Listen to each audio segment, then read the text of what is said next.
अस्सलामुअलैकुम students, computer science की दुनिया में खुशमदीद। चलिए टेक्नोलॉजी को समझते हैं। जावास्क्रिप्ट फंक्शंस को कोड लिखने की बुनियाद समझा जाता है।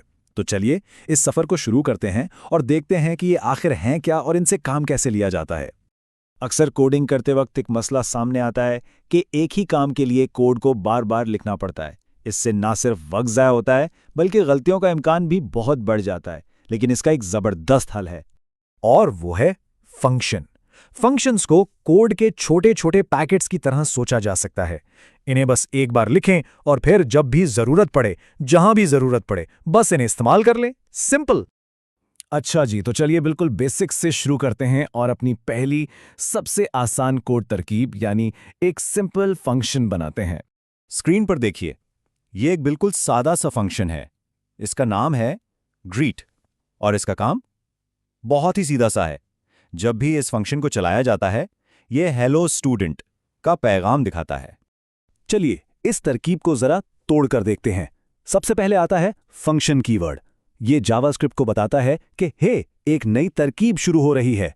उसके बाद है ग्रीट कॉल, ये हमारी तरकीब का खास नाम है। और आखिर में ये जो कर्ली ब्रेसेस ब्रैकेट्स हैं, ये समझें कि हमारा रेसिपी बॉक्स है जिसके अंदर सारी इंस्ट्रक्शंस यानी कोड लिखा जाता है। तरकीब तो बन गई, लेकिन अब इसे इस्तेमाल कैसे किया जाए? ये बहुत आसान है। बस इसका नाम लिखिए और आगे पैरेंथेसिस लगा दें, ग्रीट कॉलन सिंथेसिस डॉट, और बस इस अमल को फंक्शन को कॉल करना कहते हैं। और जैसे ही आप ये करते हैं, फंक्शन के अंदर का कोड फौरन चल पड़ता है।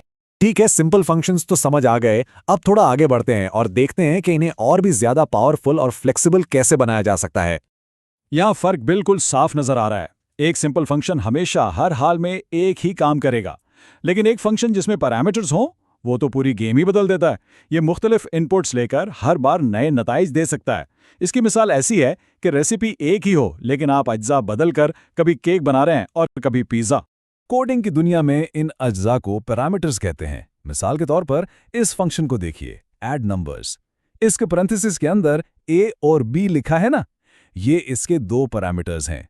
इसका मतलब है कि ये फंक्शन अब दो इनपुट्स लेने के लिए तैयार है। और जब हम इस फंक्शन को कॉल करते हैं तो हम इन पैरामीटर्स की जगह असल वैल्यूज या कीमतें देते हैं।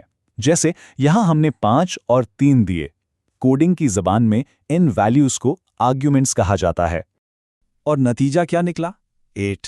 फंक्शन ने फौरन a की जगह 5 और b की जगह 3 रखा, उन्हें जमा किया और हमें जवाब दे दिया। देखा ये कितना पावरफुल है।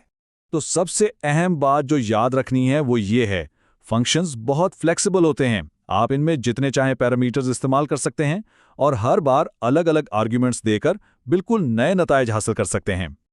तो ये सारी तरकीबें, ये फंक्शंस आखिर इस्तेमाल कहाँ होते हैं? इनका असल जादू वेबसाइट्स को इंटरैक्टिव बनाने में नजर आता है। जब भी किसी बटन पर क्लिक किया जाता है, कोई फॉर्म सबमिट होता है या कोई चीज स्क्रीन पर हरकत करती है, उन सब के पीछे फंक्शंस ही तो काम कर रहे होते हैं। इस सारी इंटरैक्शन की शुरुआत होती है इवेंट से। अब सवाल यह है कि इवेंट क्या है? ये ब्राउज़र में होने वाला कोई भी अमल है, जैसे माउस से क्लिक करना, पेज का पूरी तरह लोड हो जाना या कीबोर्ड पर कोई की दबाना। ये सब इवेंट्स हैं। तो यहां इनका रिश्ता बिल्कुल साफ हो जाता है। इवेंट्स ट्रिगर का काम करते हैं और फंक्शंस उन ट्रिगर्स पर होने वाला एक्शन है। इवेंट एक इशारा देता है और उस इशारे पर हमारे कोड की तरकीब यानी फंक्शन अपना काम शुरू कर देती है। एक क्लिक और पूरी तरकीब चल पड़ेगी। यहाँ कुछ आम इवेंट्स हैं जिनसे हम सबका रोज सामना होता है। ऑन क्लिक, ये सबसे आम है, जब आप किसी बाय नाउ बटन पे क्लिक करते हैं। ऑन लोड, जब वेबसाइट पूरी लोड हो जाती है और एक वेलकम मैसेज पॉपअप होता है। और ऑन माउस ओवर, जब आप माउस किसी प्रोडक्ट की तस्वीर पर ले जाते हैं और वो जूम हो जाती है। ये सब इवेंट्स हैं जो फंक्शंस को ट्रिगर करते हैं। तो अब जब बुनियादी तरकीबें समझ आ गई हैं, तो असल सवाल यह है कि इनसे क्या कुछ बनाया जा सकता है? एक सिंपल कैलकुलेटर, एक इमेज गैलरी या शायद एक पूरा गेम? सोचिए, इम्कानात लामहदूद हैं। Join us and register now for online transformation.